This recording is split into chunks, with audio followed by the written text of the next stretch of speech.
Olá, boa tarde a todos. Estamos aqui mais uma vez com o nosso LawCast, uma iniciativa da Escola Brasileira de Direito, a nossa EBRAD, em parceria com o Portal UAI, com os Diários Associados. Recebendo aqui hoje nada mais, nada menos que o nosso querido doutor Álvaro Teixeira da Costa. Doutor Álvaro, muito bem-vindo. Que alegria ter o senhor aqui conosco, especialmente na sua própria casa, não é? Aqui a nossa casa é a casa de todos, de amizade, de amigos, de liberdade, de democracia. Parabéns a essa iniciativa da EBRAD e vou ver se vou conseguir responder as suas perguntas, mas farei o máximo possível dentro Hoje, da minha pequena experiência de 60 e poucos anos. hoje estamos aqui nada mais, nada menos com um dos ícones da comunicação Uhum. brasileira, não é? Enfim, é o capo de tutti capi dos Diários Associados, né? Veículos do quilate do Estado de Minas, né? Dos Diários Associados em geral, mas, poxa vida, citando aí inclusive o Correio Brasiliense, a Rede TV em Brasília, o SBT Minas, quer dizer, são veículos de um peso, de uma qualidade insofismável. Além do nosso querido Portal UAI, que é um dos grandes portais de comunicação do Brasil, não é isso, Toralva? Nós nos tornamos nacional, né? É um site que hoje veicula notícias de todos os recantos do Brasil, porque teve uma aceitação muito grande, né? Bom, e para nós também, né, que somos mineiros, né, nos orgulha sobremaneira essa posição de destaque, né, que o Diário Associados tem no cenário da comunicação e da mídia brasileira, não é? E estamos aqui hoje justamente para debater sobre isso, né?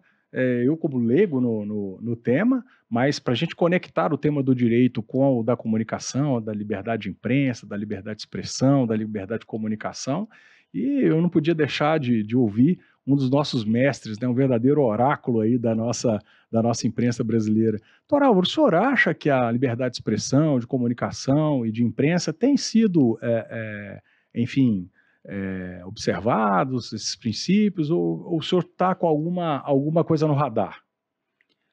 Não há dúvida que, de uma maneira geral, sim, é bem observado, mas não podemos negar que, ao longo dessa longa campanha política, tivemos alguns ferimentos nessa liberdade de imprensa. Algumas feridas foram abertas, infelizmente ainda não cicatrizadas, pelo excesso, talvez, de atividade de determinadas instituições que todos nós sabemos.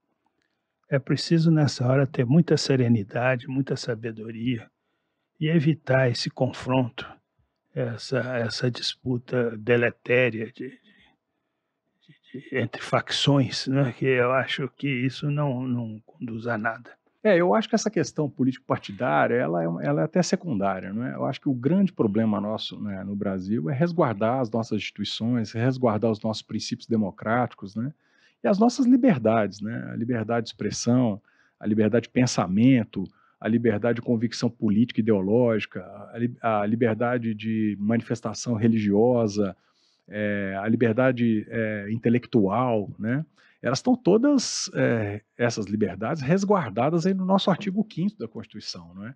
Eu acho que, independentemente de cenário político, de candidato A ou B, de disputas político-partidárias, né, elas deveriam ser muito prezadas e muito zeladas, não só pela sociedade, mas especialmente pelas autoridades públicas constituídas, não é? E, e especialmente porque a liberdade de expressão e de comunicação ela é irmã da liberdade de imprensa, né? E essa irmandade ela se apresenta lá no artigo 220 da Constituição, né? Eu até tirei aqui uma colinha para ler, não é? Ele diz o seguinte: a manifestação do pensamento, a criação, a expressão e a informação, sob qualquer forma, processo ou veículo, portanto a imprensa é um dos veículos, né? Não sofrerão qualquer restrição, observado o disposto nessa Constituição. E o parágrafo primeiro desse mesmo artigo 220, é aqui que está consagrado a liberdade, o princípio da liberdade de imprensa, né? Diz que nenhuma lei conterá dispositivo que possa constituir embaraço à plena liberdade de informação, jornalística em qualquer veículo de comunicação social, observado o disposto no artigo 5º, 4, 5, 10, 13 e 14, que tratam justamente desses outros princípios que eu falei, não é? Então, veja bem, a liberdade de imprensa, embora a própria Constituição não tenha usado propriamente o termo de imprensa, mas fala informação jornalística, né? E vem aqui, né, por qualquer veículo de comunicação social. E aí ainda vem a indagação, né? A internet seria, as redes seriam, os portais seriam veículos de comunicação social? Esse é um debate que precisa ser aprofundado e tem que ser realizado amplamente com toda a sociedade. Como você disse, a liberdade de expressão é não só constitucional, mas é também um dos pilares da democracia. Estando no artigo 5º, que é uma cláusula pétrea, não há o que se discutir. Mas, como disse antes, há alguns momentos em que essas liberdades são extraídas ou são, digamos, exageradas em função de determinados fatos. O problema da internet é que ela pode ser usada por uma gama enorme, por todo mundo que tem um telefone celular. E isso pode trazer, e tem trazido, algumas dificuldades na veracidade das informações. Os fake news são realmente preocupantes, e isso pode realmente trazer consequências desagradáveis. Nós temos alguns exemplos claros em que são inventados e colocados nas redes sociais e com grande audiência de coisas simplesmente estapafúrdias, que não têm a menor condição. Basta na primeira lida de terem existido.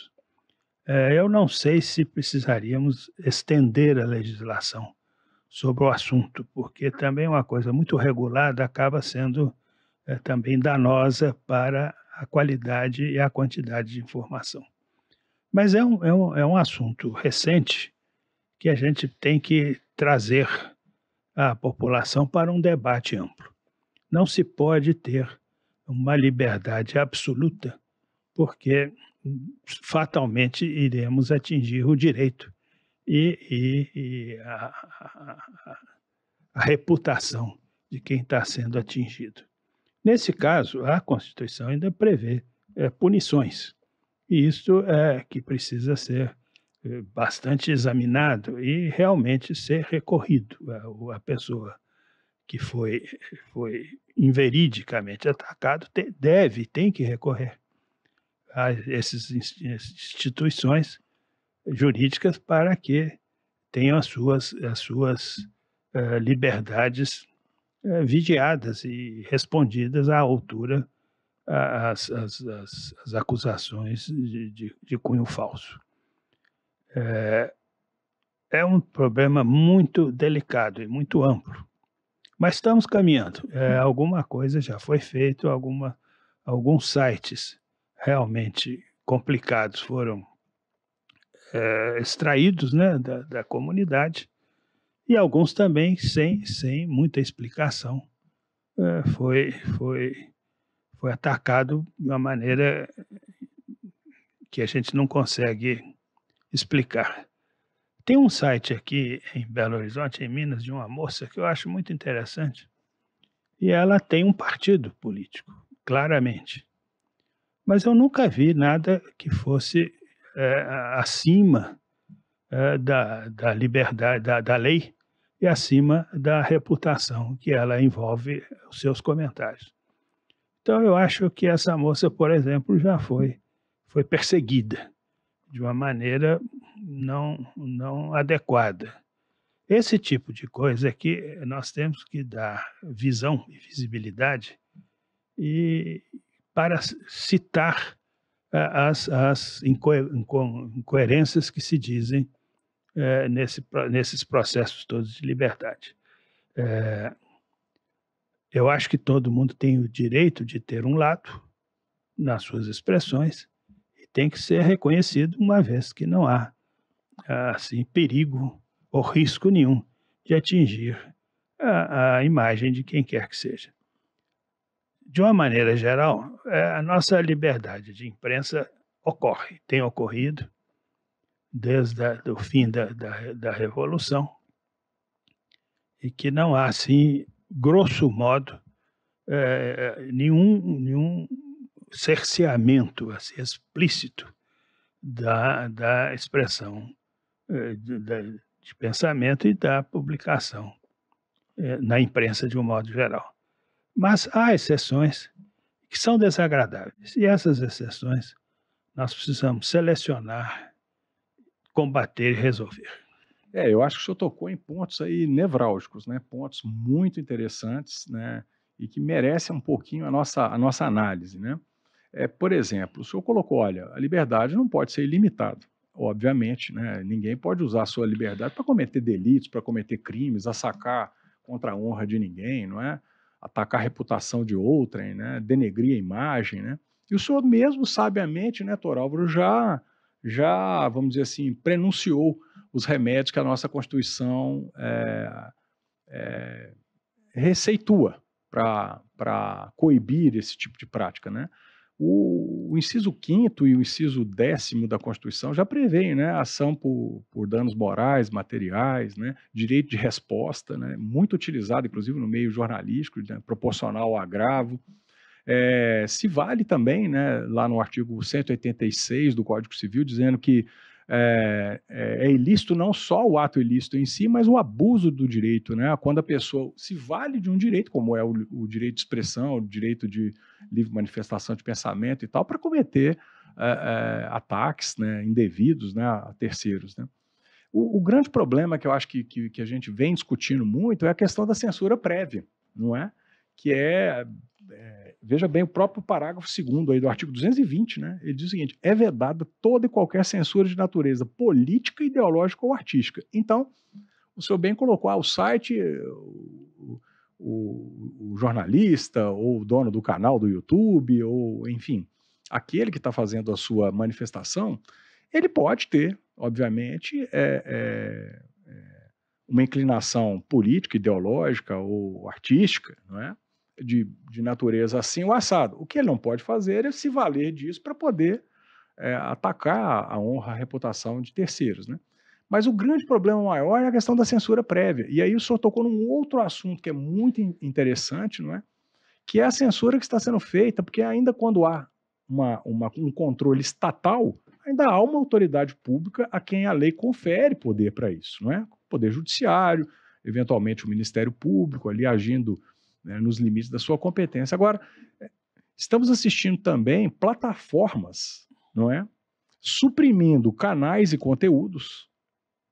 Veja bem, muitas vezes o canal da pessoa é banido, não é nem aquela notícia ou aquele assunto que é suprimido ou retirado, não. O canal, a pessoa às vezes com 1 milhão, 5 milhões, fruto de um trabalho de 5, 6 anos, 10 anos, né, de atuação, do dia para a noite ele é simplesmente suprimido sob um fundamento singelo de que aquilo colide ou de certa forma viola os princípios da plataforma, sem dizer em que consiste essa violação, qual é o princípio violado, até mesmo o Poder Judiciário, né, Dr. Álvaro, no artigo 93, 9º da Constituição, prevê que todas as decisões judiciais têm que ser fundamentadas. Imagine, senhor, né, se uma decisão judicial proferida por alguém que foi selecionado de uma forma rigorosa através do concurso público, né, teve que ter um estágio probatório, uma formação. Às vezes um ministro de tribunal superior, né, que já chegou no topo da carreira, ele é obrigado a fundamentar a sua decisão, ou seja, ele é obrigado a dizer porquê daquela decisão.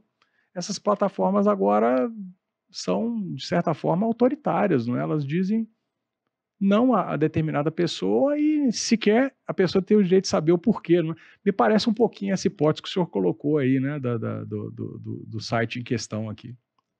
E decisões monocráticas, né? Depois de assuntos tão amplos, tão complexos, né? No fim, esbarra numa decisão de uma pessoa só, em que a gente fica assim, sem saber entender, né? Eu tenho um caso de uma grande amiga minha, de qual eu, toda vez que eu posso, eu toco no assunto, que teve, num certo momento, uma prisão decretada por membro desses tribunais superiores, um membro, do qual ele, em sua sentença,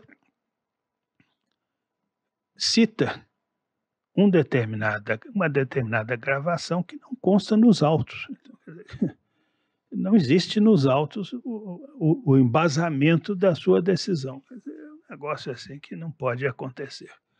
Mas é como eu te disse, essas exceções são exceções, graças a Deus, e que tem que ser a partir também de uma ajuda das empresas de comunicação e dos jornais e das televisões e dos sites, de noticiarem esses fatos para que a coisa, que se tente evitar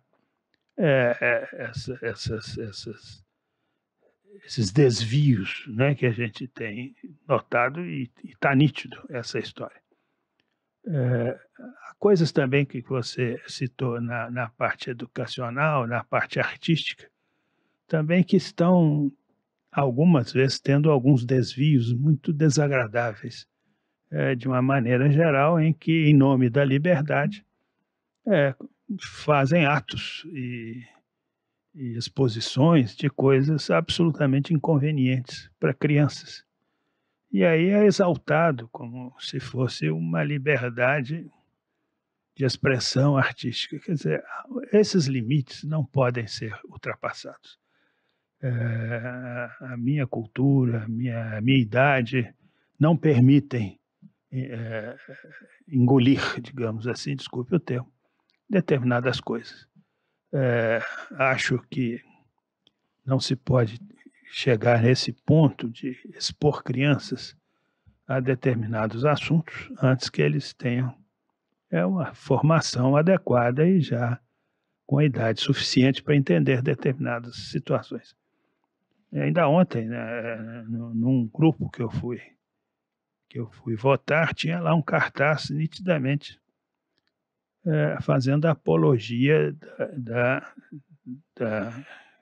do gênero, como é que chama? A ideologia de gênero. Ideologia de gênero. Identidade de gênero. Ideologia de gênero.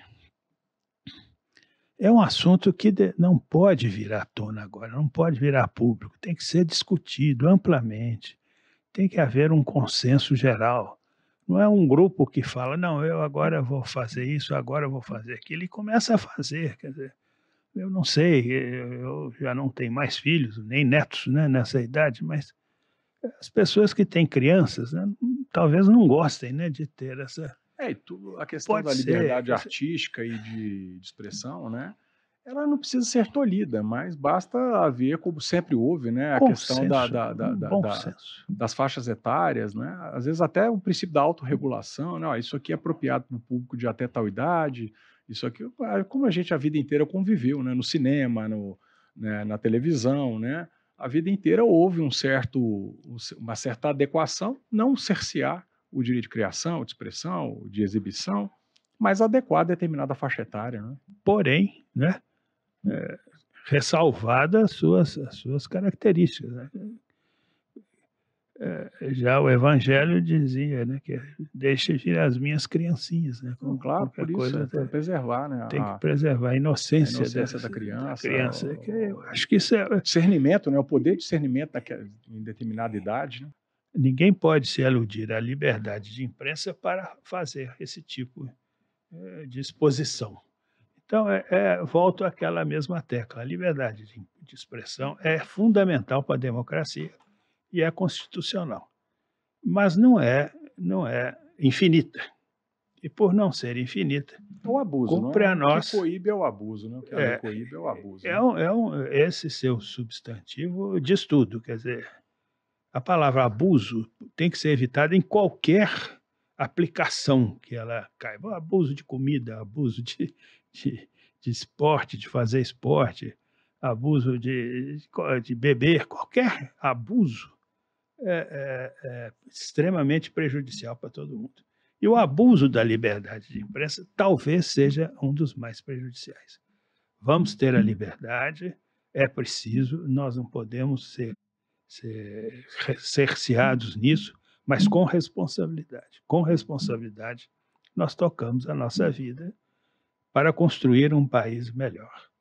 É preciso que todo esse viés político que estamos, É o vale tudo, né? vale tudo que estamos vivendo, preserve a nossa cultura, as nossas seriedades que sempre encaramos e que sempre deu certo. Um outro ponto que o senhor tocou mais cedo, não é, que é muito interessante, né? Hoje em dia, essa expressão fake news ela é utilizada de uma forma mais vaga, mais genérica, né? E às vezes fica difícil de saber se é fake news ou se a fake news é uma fake news, né? Porque quem que vai dizer se é verdade ou não é verdade? Há que haver um árbitro, né? E esse árbitro, me parece que deveria ser como sempre foi, não é? Se há uma disputa, não é? Senão vamos virar o bang bang, voltar a outrora, né? A era da justiça pelas próprias mãos, né? Se há uma divergência a respeito de uma determinada questão, fulano diz que é A, Beltrano diz que é B, a lei já prevê que é o Poder Judiciário que deve dirimir isso, não é? Claro, facultado o amplo direito de defesa, contraditório, produção de provas, enfim, tem uma série de medidas que são assecuratórias, né, E que do não devido seja e monocrático que não para seja uma determinados arbitrariedade, exata. assuntos de maior envergadura, né? É. A decisão de uma pessoa só, em qualquer circunstância, eu acho extremamente perigoso. Ou Claro será que que não é o vamos... dia a dia, é evidente que não cabe no dia a dia, mas nos assuntos mais importantes, mais profundos, mais polêmicos, tem que haver uma decisão. Porque senão voltamos lá naquela ampla. hipótese de Orwell, né? De haver um Ministério da Verdade, alguém que vai dizer o que pode ser dito, o que não pode, o que é certo, o que é errado, né? E voltamos lá à nossa censura, não é? Tão repudiada aí da época da Revolução, como o senhor bem disse, que a imprensa tinha que perguntar ao censor antes, olha, isso aqui pode, isso aqui não pode, essa música pode ser feita, essa daqui não pode, essa matéria pode ser divulgada, aquela não pode. Então, me parece uma situação muito perigosa, né? Então, tanto as plataformas quanto o próprio Poder Judiciário deveriam ser muito parcimoniosos em relação a isso. Claro que aquelas que com potencial de causar um dano iminente, eventualmente, possam ser objeto de uma decisão judicial liminar, claro, mas sem prejuízo daquilo ser o mais rápido possível resolvido, não é? E não deixarmos processos aí infindáveis de 2, 3 anos, e às vezes a pessoa que depende daquele canal de comunicação social para sobreviver fica prejudicada, né? Bom, vamos tentar mudar aqui um pouquinho, porque o senhor me deu um outro elemento que me trouxe uma curiosidade muito grande, não é? Claro, esses canais eles passam por um filtro muito menor, não é? A internet qualquer um hoje abre um microfone e através de um software de computador ele tem ali um canal, não é? Que faz às vezes aí de uma rádio, de uma TV, enfim, que tem um alcance muitas vezes enorme, não é? E claro que o cuidado, às vezes, e até mesmo a pouca formação daquela pessoa pode induzir a uma conduta dessa abusiva, não é? Mas o senhor acha que isso tem sido, vamos dizer assim, objeto apenas, vamos dizer, das redes sociais, ou também os órgãos de imprensa, eventualmente, têm aderido a uma determinada política, assim, o assado, o canal A apoia B, e o pior, não há problema, né? Nos Estados Unidos isso é feito de uma forma muito, muito honesta, não é? O próprio telespectador, o próprio leitor sabe qual é a opinião editorial daquele órgão, né? Mas o grande problema é que muitas vezes na cobertura da matéria, né, se dá ali uma coloração para distorcer fatos. O senhor acha que isso tem acontecido ou não? Na mídia tradicional isso tem sido raro? Com muita frequência, acontece com muita frequência. E é explícito, né? É óbvio. E o que é pior, determinados órgãos se dizem imparciais. Como você citou, a colocação clara de que determinado órgão de imprensa tem o seu padrão de ético, o seu padrão de comportamento, o seu padrão de defender determinados assuntos, traz uma ética muito avançada. A maioria daqui do Brasil, eles procuram ser um pouco isentos, dando caminhos e palavras a todas as divergências existentes do momento. O nosso grupo aqui procura fazer isso. Mas há determinadas horas que você não pode atender certos anseios, certos pedidos, por causa de que, primeiro, que não tem uma comprovação adequada. A gente não faz nada aqui que sem a comprovação do Uma fato. apuração, né? Uma apuração Jornalística. ampla e decisiva sobre o fato. E segundo, quando há exatamente pedidos e pressões, para não dizer pressões, para que, com o objetivo de usarem os nossos órgãos para atender a seus objetivos, é uma coisa que a gente recusa-se a fazer. É muito comum nesse tipo de eleição, você vai me permitir divagar um pouco sobre esse assunto? Fique à vontade, mestre. Aqui quem manda é o entrevistado. Mesmo porque você não puder, eu desligo seu telefone, seu microfone, tem isso também. Toda véspera de eleição, sempre aparece um partido, uma facção com a sua chamada bala de prata. Eu coisei isso aqui, agora eu vou acabar com fulano, não sei o que e tal. Então, nós temos casos e casos muito interessantes dessas chamadas balas de prata. São os escândalos de última hora, né? Se você não atende, ele fica com raiva e fecha a cara e tal coisa, e a gente fica numa situação constrangedora. A uma certa ocasião, alguns dados interessantes vieram aqui. Veio uma denúncia forte de que determinado candidato estava comprando produtos de uma loja do seu pai sem licitação. Ele já exercia o mandato.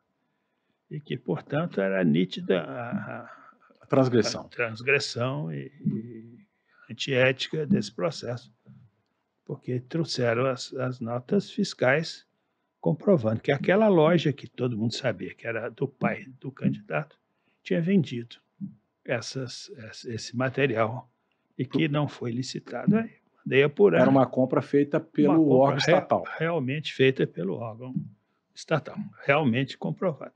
Aí eu mandei, vamos ampliar a apuração disso, e chegamos à conclusão que houve uma chuva danada na cidade e houve um destelhamento de uma meia dúzia de casas de pobres. E ele comprou umas capas de plástico num total de R$6.000. Valores inexpressivos, para cobrir as casas dos pobres que tinham perdido seus tetos. Ora, se a gente for levar isso a sério, você presta um desserviços à comunidade. Era uma questão emergencial. Uma questão emergencial. E que não havia superfaturamento, não havia... Valor insignificante e tal. Outros também já chegaram aqui com acusações de...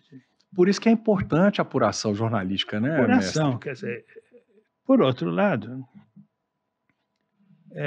essas mesmas acusações foram veiculadas em outros lugares. Certo. Que não tiveram o mesmo cuidado. Não tiveram o mesmo cuidado e que a gente acaba sendo criticado por aquela parte que eu acho que assim, de boca para fora, que no íntimo eles sabem que a coisa não pode ser desse tipo, né?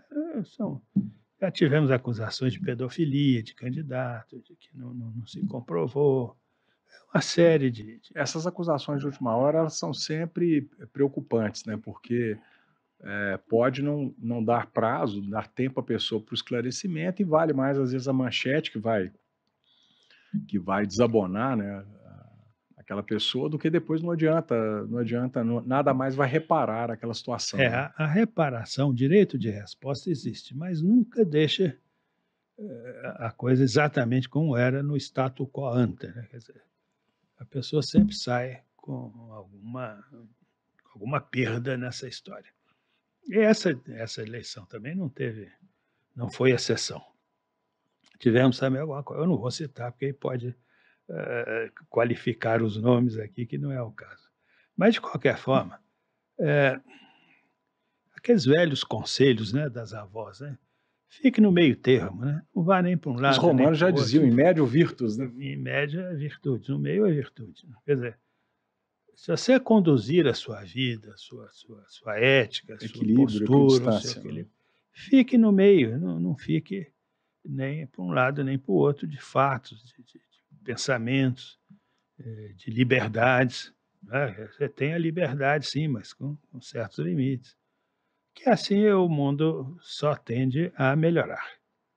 Mas infelizmente a gente percebe que hoje o mundo está tornando, na maior parte dos países, atitudes assim que para nós com um pouco mais de idade é estranha, né, estranha um pouco, determinadas situações e coisas, mas dizem que é evolução. Se for evolução de determinadas coisas, eu sou obrigado a confessar que dessa forma estão me expulsando do mundo, porque eu não cabo nesse mundo, não caibo nesse mundo, Ai, ai, é verdade, né. com determinadas situações, mas vou lutar até a última E gota. aí o mundo a gente prepara, Porque não é, né, mestre, não é para nós mesmos, né, é para os nossos filhos, é, para os netos, para as gerações futuras, né, então, a gente tem um compromisso com as gerações futuras, né, e muitas vezes os mais jovens são mais imaturos, né, agem por impulso, né, nós já fomos um dia jovens, já tivemos nessa situação, sabemos bem disso, não é? Às vezes o jovem não tem aquela experiência de vida, não viveu determinada situação, e às vezes ele pondera menos, não é? Ele pondera menos e só daqui a uns anos é que vai ganhar aquela maturidade necessária para tomar uma decisão ou avaliar o cenário de uma forma mais abalizada, né? Bom, meu caro, vamos já para aqui para a nossa parte final, não é? Falando um pouquinho dessa questão da chamada desinformação, não é? E essa eleição, o senhor citou bastante a eleição, essa eleição acaba de suscitar assim, uma certa celeuma, não é? Especialmente ligada aí à questão dos institutos de pesquisa, né? Que fazem publicações, que fazem estimativas, que fazem projeções e que, sem citar aqui Instituto A, B ou C, que várias delas aí acabaram não se constatando, né? Com distâncias muito eh, alargadas, né? Muito longe daquela margem de erro, etc. e tal, e às vezes alterando posições sensíveis, não é? Em estados, em municípios, muitas vezes, que foram onde a população acabou sendo pautada, e os órgãos de imprensa, e nós, como sociedade civil, todos pautados, né? Porque a discussão da ordem do dia, quantos por cento um tem, quantos por cento outro vai ter, quem ganha, quem perde, não é? E até as avaliações dos candidatos, né? O que eles deveriam reforçar nas suas campanhas, né? E o que o senhor tem achado a respeito dessa questão da desinformação? Então, já falamos de mídia social, já falamos da imprensa, mas agora estamos falando aí dessas instituições ligadas, né, à estatística e que fazem essas apurações em eleições e que são por todos nós consumidas nessas informações. O que o senhor tem achado disso? a minha posição nisso, raramente tenho posições, é um pouco radicalizada, eu não gostaria que fosse, mas é. Nós tínhamos aqui um diretor do estado de Minas que era uma figura extraordinária.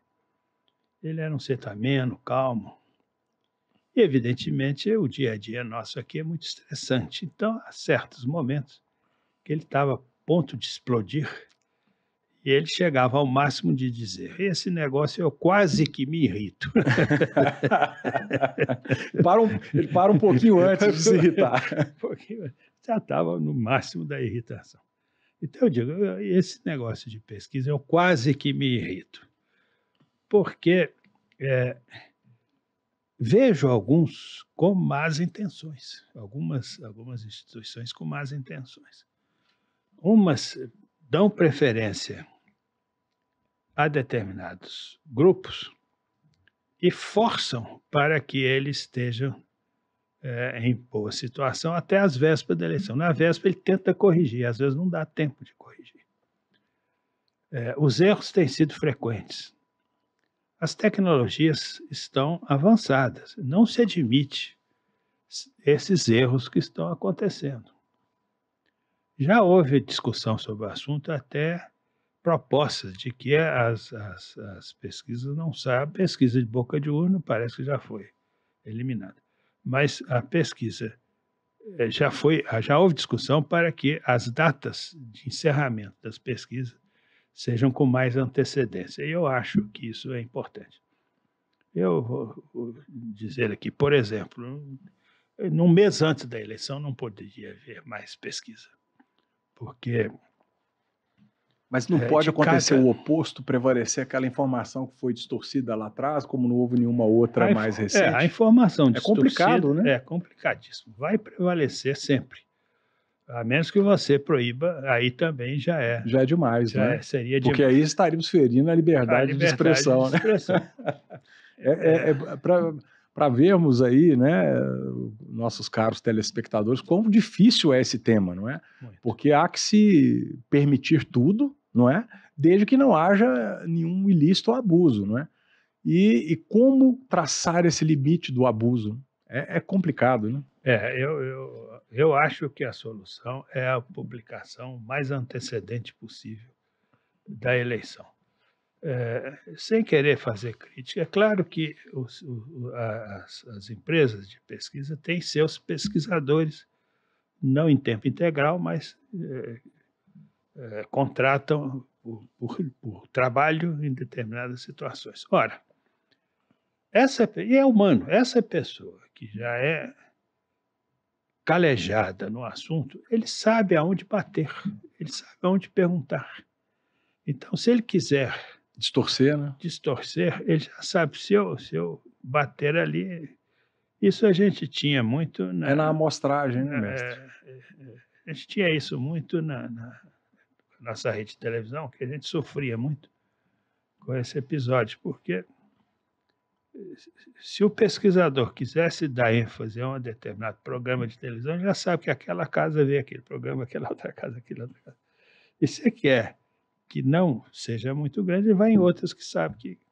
Ou seja, o pesquisador sabe aonde bater. E isso é um mal, a menos que toda eleição, toda pesquisa se junte pessoas novas no mercado.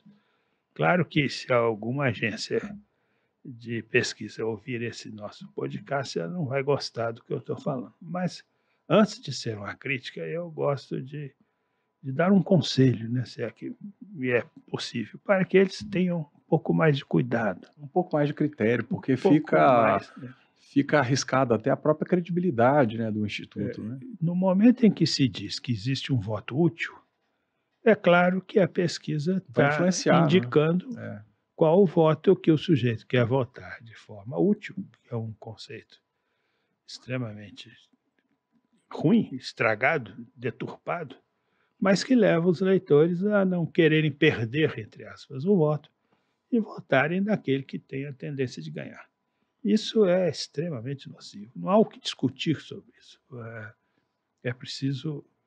Não quero atrapalhar o negócio de ninguém, mas é preciso ter métodos mais adequados. Eventualmente, até se criar um sistema de avaliação, não é?